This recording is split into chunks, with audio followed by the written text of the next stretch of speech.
ബത്തേരി കിച്ചണിൻ്റെ ഇന്നത്തെ വീഡിയോയിലേക്ക് എല്ലാവർക്കും സ്വാഗതം. ഇന്നത്തെ നമ്മുടെ വീഡിയോ നമ്മുടെ വീട്ടിലെ കുറച്ച് കാര്യങ്ങളൊക്കെ അടങ്ങിയിട്ടുള്ളതാണ്. നമ്മുടെ വീഡിയോ ആദ്യമായിട്ട് കാണുന്ന കൂട്ടുകാർ വീഡിയോ കണ്ട് ഇഷ്ടമാവുകയാണെങ്കിൽ ദയവായി സബ്സ്ക്രൈബ് ചെയ്യാനും ലൈക്ക് ചെയ്യാനും ഷെയർ ചെയ്യാനും കമൻറ്റ് ചെയ്യാനൊന്നും മറന്നു പോകരുതേ. God sent his son, they called him Jesus. He came to love, heal and forgive. He lived and died to buy my pardon. An empty grave is there to prove my Savior lives. Because he lives, I can face tomorrow. Because he lives, all fear is gone. Because I know, yes, I know he holds my future. And life is worth the living just because he lives. And life is worth the living just because he lives. നാത്തൂൻ വരുന്ന സമയത്ത് എനിക്കിഷ്ടപ്പെട്ട കുറച്ച് പാട്ടുകളൊക്കെ ഉണ്ട് കേട്ടോ. അതൊക്കെ ഞാൻ അവളോട് പറഞ്ഞ് അവളെ കൊണ്ട് പാടിപ്പിക്കും. എനിക്ക് അവൾ പാടുന്നത് കേൾക്കാൻ ഭയങ്കര ഇഷ്ടമാണ്. അവൾ നന്നായിട്ട് പാടുമല്ലോ. പക്ഷേ ഇപ്രാവശ്യം അങ്ങനെ അധികം പാട്ടുകളൊന്നും പാടാനൊന്നും പറ്റിയില്ല. അവൾക്ക് നന്നായിട്ട് കഫക്കെട്ടിൻ്റെ പ്രയാസം ഉണ്ടായിരുന്നു കേട്ടോ. അതുകൊണ്ട് അങ്ങനെ പാട്ട് പാടാനൊന്നും പറ്റിയില്ല. കഫക്കെട്ടൊക്കെ ഉള്ളപ്പോൾ പാട്ട് പാടാനൊക്കെ ഭയങ്കര ബുദ്ധിമുട്ടല്ലേ. മമ്മി ഇവിടെ ഉള്ളപ്പോൾ ഞങ്ങളിങ്ങനെ ഇടയ്ക്ക് വയലിൽ കൂടെയൊക്കെ നടക്കാനൊക്കെ വേണ്ടി പോകും. നല്ല രസമാട്ടോ ഇവിടെ ഇരിക്കാനൊക്കെ. പിള്ളേർക്കാണെങ്കിലും ഓടിക്കളിക്കാനൊക്കെ ഇഷ്ടംപോലെ സ്ഥലമുണ്ട്. പിന്നെ നമ്മൾ വീട്ടിലിരിക്കുമ്പോൾ ഭയങ്കര ചൂടാണ്, സഹിക്കാൻ വയ്യാത്ത ചൂടാട്ടോ. പക്ഷേ ഇവിടെ വരുമ്പോൾ ചൂടുമില്ല തണുപ്പുമില്ല, നല്ല കാലാവസ്ഥയാണ്. പിന്നെ വയലിൽ പണിയെടുക്കുന്നവരും പശുവിനെ തീറ്റുന്നവരും ഉണ്ട്. പിന്നെ വൈകുന്നേരമൊക്കെ ആകുമ്പോൾ നടക്കാൻ പോകുന്നവരും പിന്നെ ഇവിടെ വന്ന് ഇരുന്ന് വർത്തമാനം പറയുന്നവരും ഒക്കെ ആയിട്ട് ഇഷ്ടംപോലെ ആൾക്കാരും ഉണ്ട് കേട്ടോ ഇവിടെ. ഇവിടുത്തെ വയലിൽ ഒരു ഏറുമാടം പോലത്തെ ഒരു സംഭവമൊക്കെ പണിയുന്നുണ്ട് കേട്ടോ. അത് വിദേശികളൊക്കെ വരുമ്പം കാടും വയലും ഒക്കെ കാണാൻ വേണ്ടിയിട്ട് പണിയുന്നതാണെന്ന് പറഞ്ഞത്. ഇനി താമസിക്കാൻ പറ്റുന്ന രീതിയിലാണോ പണിയുന്നത് എന്നറിയത്തില്ല. ഏതായാലും അങ്ങനെ ഒരു ഏറുമാടമൊക്കെ അവിടെ പണിയുന്നുണ്ട് കേട്ടോ. ഇത് ബുധനാഴ്ചത്തെ വീഡിയോയാ. എല്ലാവരും വീട്ടിലുള്ള ദിവസം കേട്ടോ. ആങ്ങളെയും കുടുംബമൊക്കെ വന്നിട്ടുണ്ടായിരുന്നു. പിന്നെ വല്യമ്മച്ചി ഉച്ചയൊക്കെ ആകുമ്പോഴത്തേന് എത്തും. അപ്പോൾ മമ്മി രാവിലെ ഇടിയപ്പം ഉണ്ടാക്കുന്നുണ്ട്. പിന്നെ മുട്ടക്കറി ആട്ടോ ഉണ്ടാക്കുന്നത്. മുട്ടക്കറി ഉണ്ടാക്കാൻ വേണ്ടിയിട്ട് വെളിച്ചെണ്ണ ഒഴിച്ചു, കടുകൊക്കെ പൊട്ടിച്ചു. അപ്പോൾ ഇടിയപ്പം കുറച്ച് ഉണ്ടാക്കിയിട്ട് കാസറോളിൽ അടച്ചു വെച്ചിട്ടുണ്ട്. പിന്നെ അടുത്തത് ഉണ്ടാക്കിക്കൊണ്ടിരിക്കുന്നുണ്ട്. പിന്നെ ഇതാ കടുകൊക്കെ പൊട്ടിക്കഴിഞ്ഞപ്പോൾ അതിനകത്തേക്ക് സവാളയും ഇഞ്ചിയും വെളുത്തുള്ളിയും പച്ചമുളകും കറിവേപ്പിലയും എല്ലാം ചേർത്ത് കൊടുക്കുന്നുണ്ട്. പിള്ളേരെല്ലാം ഇവിടെ പല്ലൊക്കെ തേക്കുന്നുണ്ട്. അക്സയുണ്ട് കേട്ടോ, പിള്ളേരുടെ കൂടെ പല്ല് തേക്കുന്നു. ആങ്ങളയുടെ 2 മക്കളും കുഞ്ഞിപ്പെണ്ണും തമ്മിൽ വലിയ പ്രായവ്യത്യാസമൊന്നുമില്ല. എല്ലാവരും കുഞ്ഞു കുഞ്ഞു 3 മക്കളാണ് കേട്ടോ. പക്ഷേ അക്കു മാത്രമേ ഉള്ളൂ പ്രായത്തിൽ നല്ല വ്യത്യാസമുള്ള വലിയ ചേച്ചി. ബാക്കി എല്ലാവരും കുഞ്ഞു മക്കളാണ് കേട്ടോ.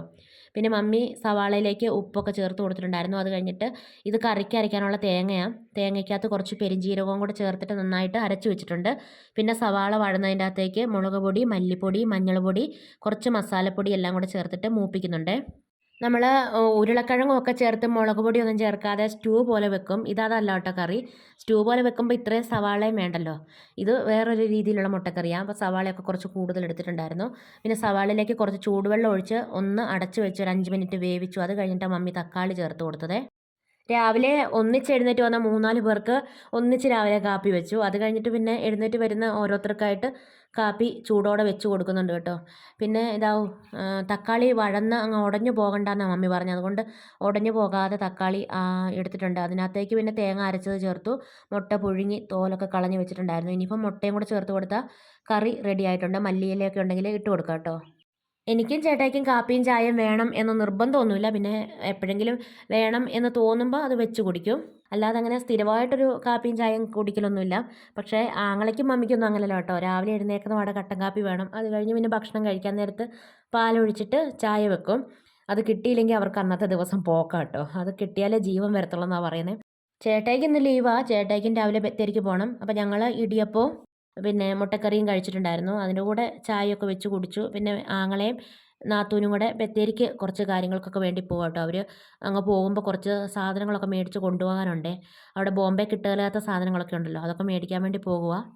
അവിടെ മലയാളിക്കടയിൽ നിന്ന് നമ്മുടെ നാട്ടിൽ കിട്ടുന്ന സാധനങ്ങളൊക്കെ അവർ മേടിക്കാറുണ്ട്. പക്ഷേ മുളക് പൊടി, മല്ലിപ്പൊടി അങ്ങനത്തെയൊക്കെ ഇവിടെ മേടിച്ച് കഴുകി ഉണക്കി പൊടിച്ചാണ് കൊണ്ടുപോകുന്നത്. പിന്നെ പിള്ളേർക്ക് ഇഷ്ടപ്പെട്ട കുറച്ച് ബേക്കറി സാധനങ്ങൾ അത് അവിടെ കിട്ടുകയില്ലാത്തതൊക്കെ അങ്ങനത്തെ സാധനങ്ങളൊക്കെ മേടിച്ചുകൊണ്ടൊക്കെ പോകും. എല്ലാവരും ബത്തേരിയിലൊക്കെ പോയി ഇനിയിപ്പോൾ വല്യമ്മച്ചിയൊക്കെ കൂട്ടി ഉച്ചയാകുമ്പോഴേ എല്ലാവരും വരത്തുള്ളൂ. അന്നേരത്തിന് ഞങ്ങൾ വേഗം അടിച്ചു വാരി തുണിയൊക്കെ അലക്കി തറയൊക്കെ തുടച്ചെല്ലാം വൃത്തിയാക്കിയൊക്കെ ഇടുക കേട്ടോ. അക്കു അകമൊക്കെ അടിച്ചു വാരി വൃത്തിയാക്കുന്നുണ്ട്. മമ്മി തുണിയൊക്കെ വിരിച്ചിടുന്നുണ്ട്.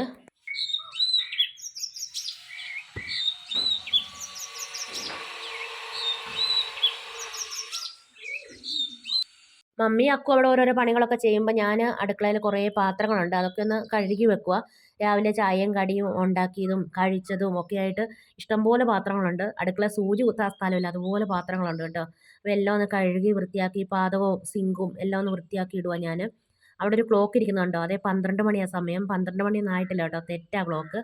അതിൻ്റെ ബാറ്ററി പോയിരിക്കും കേട്ടോ. ഇനി പുതിയ ബാറ്ററി ഒക്കെ മേടിച്ചിടണം. ഇന്നിപ്പോൾ ചേട്ടായിക്ക് ലീവാ, അതുകൊണ്ട് രാവിലെ ചോറും കറിയൊന്നും വെച്ചില്ല കേട്ടോ. അല്ലെങ്കിൽ ചേട്ടായിക്ക് ചോറ് കൊണ്ടുപോകണമല്ലോ, അന്നേരം രാവിലെ നേരത്തെ തന്നെ ചോറും കറിയൊക്കെ വെക്കും. ഇന്നിപ്പോൾ രാവിലെ ചായയും കടിയൊക്കെ ആക്കിയതേ ഉള്ളൂ, ചോറും കറിയൊന്നും വെച്ചിട്ടില്ല. അപ്പം അതിൻ്റെ ഓരോരോ പരിപാടികൾ ചെയ്യുവാണ്. അക്കു പാവയ്ക്കാത്തീയിൽ വെക്കാനുള്ള തേങ്ങയാണ് ചിരണ്ടുന്നത്. മമ്മി കുടിക്കാനുള്ള വെള്ളമൊക്കെ അടുപ്പേ കൊണ്ടുവച്ചിട്ടുണ്ട്. ഭയങ്കര ചൂടല്ലേ, വെള്ളമൊന്നും എത്ര തിളപ്പിച്ചാലും മതിയാവത്തില്ല കേട്ടോ. വലിയ കലത്തിൽ വെള്ളം തിളപ്പിക്കാൻ വെച്ചിട്ടുണ്ട്. പിന്നെ മമ്മി അരിയൊക്കെ കഴുകി ഒക്കെ വൃത്തിയാക്കുന്നുണ്ട്. കുടിക്കാനുള്ള വെള്ളം അടുപ്പേൽ നിന്ന് ഇറക്കി കഴിയുമ്പം അരി അടുപ്പേലേക്ക് ഇടാനാണ് കേട്ടോ.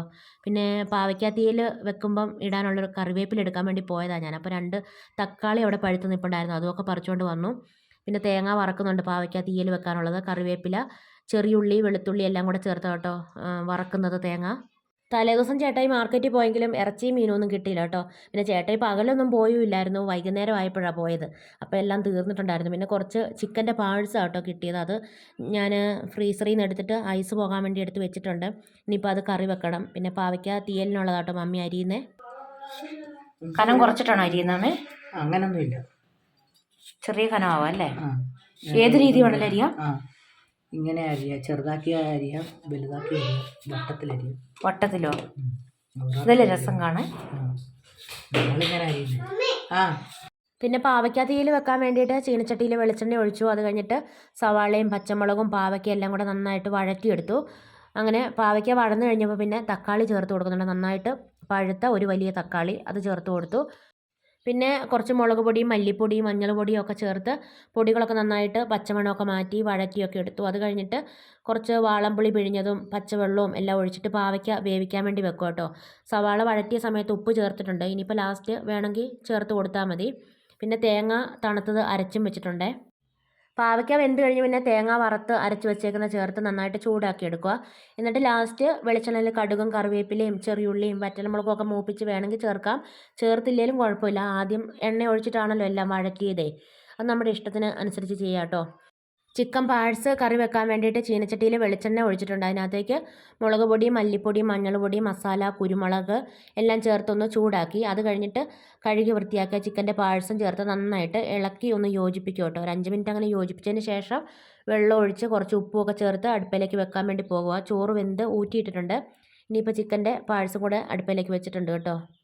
ഈ ചിക്കൻ പാഴ്സ് കറി വെക്കുമ്പോൾ നമുക്ക് ഉള്ളിയും തക്കാളിയും ഒക്കെ വഴറ്റി നമ്മൾ ചിക്കൻ കറി വെക്കുന്ന പോലെയും വെക്കാം, അതല്ലാതെ ഈ ഒരു രീതിയിലും വെക്കാം കേട്ടോ.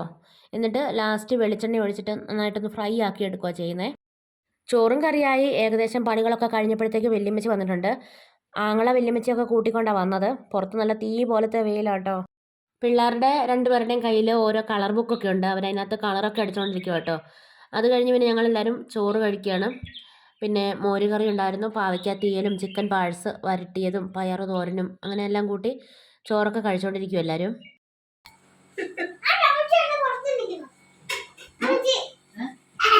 എല്ലാവരും ഒരു ഉച്ചയുറക്കമൊക്കെ കഴിഞ്ഞ് എഴുന്നേറ്റ് പിന്നെ കേക്കും ചായയൊക്കെ കഴിച്ചുകൊണ്ടിരിക്കും കേട്ടോ. അപ്പോൾ വല്യമ്മച്ചിയും ആങ്ങളെ നാത്തൂനും പിള്ളേരും എല്ലാം കൂടെ നമ്മുടെ ഇവിടെ അടുത്തുള്ള കാടുണ്ടല്ലോ, അവിടെയൊക്കെ പോയി അവിടെയൊക്കെ കണ്ടേച്ചൊക്കെ വന്നതാണ്. അപ്പോൾ മാനിനെയും കുറേ കാട്ടാടിനെയൊക്കെ അവർ കണ്ടിട്ടുണ്ടായിരുന്നു. അപ്പോൾ ആ കാര്യങ്ങളൊക്കെ ഇങ്ങനെ പറഞ്ഞുകൊണ്ടിരിക്കും കേട്ടോ. ചേട്ടായിക്ക് പിന്നെ ചായയും കാപ്പിയൊന്നും വേണ്ടാത്തതുകൊണ്ട് എല്ലാവരും ചായ കുടിക്കുമ്പോൾ ചേട്ടായി ഇവിടെ കോഴിക്കുള്ള പുല്ല് അരിയും കേട്ടോ. പുല്ല് കൊണ്ട് പിന്നെ കുറച്ച് ചീര ഇലയുണ്ട് കേട്ടോ. അതിങ്ങനെ അടിയിലൊക്കെ ഉള്ള മണ്ണൊക്കെ ആയിട്ടൊക്കെ നിൽക്കുന്ന അഴുക്ക ഇലകളല്ലേ, കേടായ ഇലകളൊക്കെ കോഴിക്ക് അരിഞ്ഞിട്ട് കൊടുക്കും.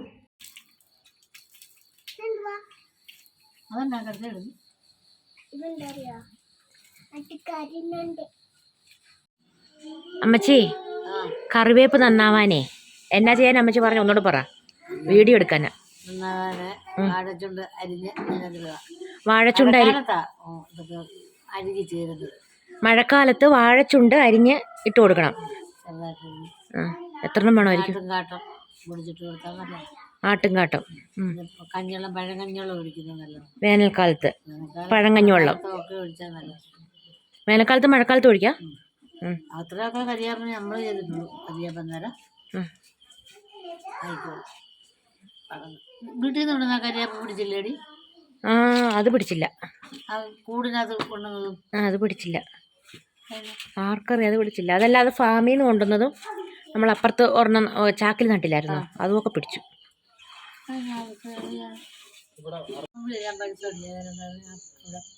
അതെല്ലാം പഴുത്തു പറിച്ചു. നമ്മുടെ ഇവിടെ കൂടെ നിൽക്കുന്ന ആളമ്പുളി 2 എണ്ണം കഴിച്ചിട്ടുണ്ട്. ആദ്യമായിട്ട് കഴിച്ച 2 പുളി ഉണ്ടത്. 2 പുളിയോ? അമ്മച്ചി, ചൂടുണ്ടോ ഇവിടെ? ചൂടുണ്ട്. വെളിയിൽ തണുപ്പുണ്ടോ? വെളിയിൽ ഇരിക്കാൻ രസമല്ലേ? അകത്തിരിക്കത്തില്ല.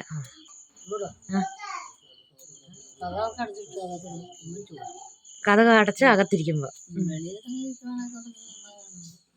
രാത്രിക്കത്തേക്ക് ചപ്പാത്തി ഉണ്ടാക്കുന്നുണ്ട്. ഉച്ചക്കത്തെ ചോറും കറിയൊക്കെ ഇരിപ്പുണ്ട്. അതൊക്കെ ചൂടാക്കിയൊക്കെ വെച്ചിട്ടുണ്ട്. എന്നാലും അക്സയ്ക്ക് രാത്രി ചപ്പാത്തി നിർബന്ധം കേട്ടോ.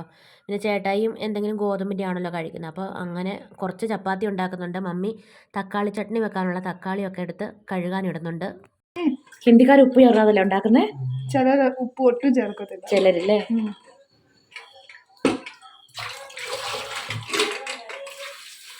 ഉപ്പിട്ടിട്ടാണ് കുഴക്കുന്നത്. ഉപ്പിട്ടിട്ടാണ് കുഴക്കുന്നത്. തക്കാളി ചട്നിയും ചപ്പാത്തിയൊക്കെ അക്സ തന്നെ കേട്ടോ ഉണ്ടാക്കുന്നത്. മമ്മി അതിനുള്ള സാധനങ്ങളൊക്കെ അരിയുകയും എടുക്കുകയൊക്കെ ചെയ്യുന്നുണ്ട്.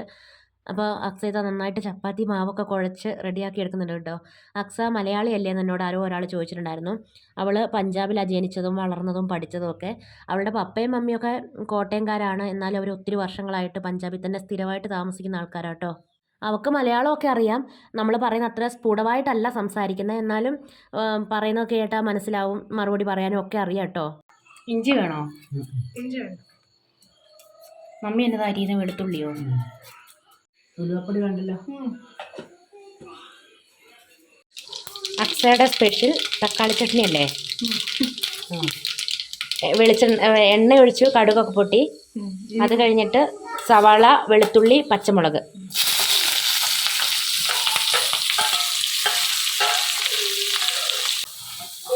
തക്കാളി ചട്നി ആയതുകൊണ്ട് തക്കാളി കൂടുതൽ എടുത്തിട്ടുണ്ട്. സവാള അത്രയും വേണ്ട. നന്നായിട്ട് വഴന്നു വരണം. ഇപ്പം യാത്രയ്ക്കൊക്കെ ആണെങ്കിൽ ഇച്ചും കൂടെ നന്നായിട്ട് ഫ്രൈ ആകണം. ഇത് യാത്രയ്ക്കൊക്കെ ആണെങ്കിൽ യൂഷ്വലി ഈ ഓണിയൻ ഒക്കെ അവോയ്ഡ് ചെയ്യും. തക്കാളി മാത്രം മതി.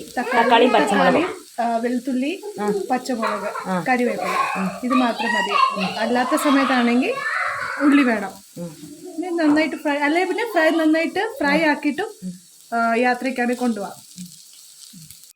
മമ്മിയൊക്കെ നാട്ടിലേക്ക് പോരുന്ന സമയത്ത് ട്രെയിനിൽ നിന്ന് കഴിക്കാൻ വേണ്ടിയിട്ട് ഉണ്ടാക്കി കൊണ്ടുവരുന്ന സാധനങ്ങളാട്ടെ ഈ തക്കാളി ചട്നി, ലെമൺ റൈസ്, പിന്നെ ചപ്പാത്തി, പൂരി, അങ്ങനത്തെ ഓരോരോ സാധനങ്ങളൊക്കെ ഇവർ ഉണ്ടാക്കിക്കൊണ്ട് പോരുന്നതാണ്.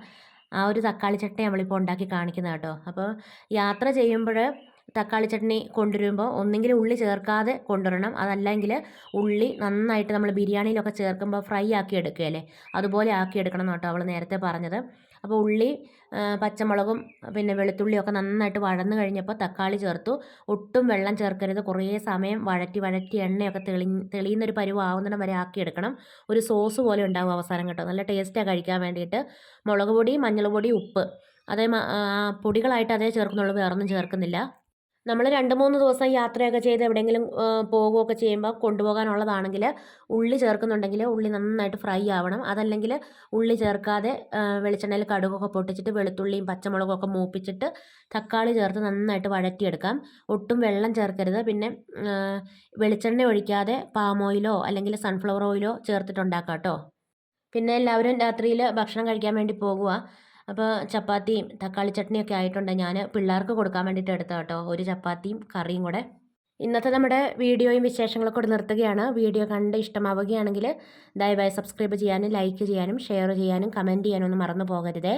നാളെ പുതിയൊരു വീഡിയോയുമായി നമുക്ക് വീണ്ടും കണ്ടുമുട്ടാം.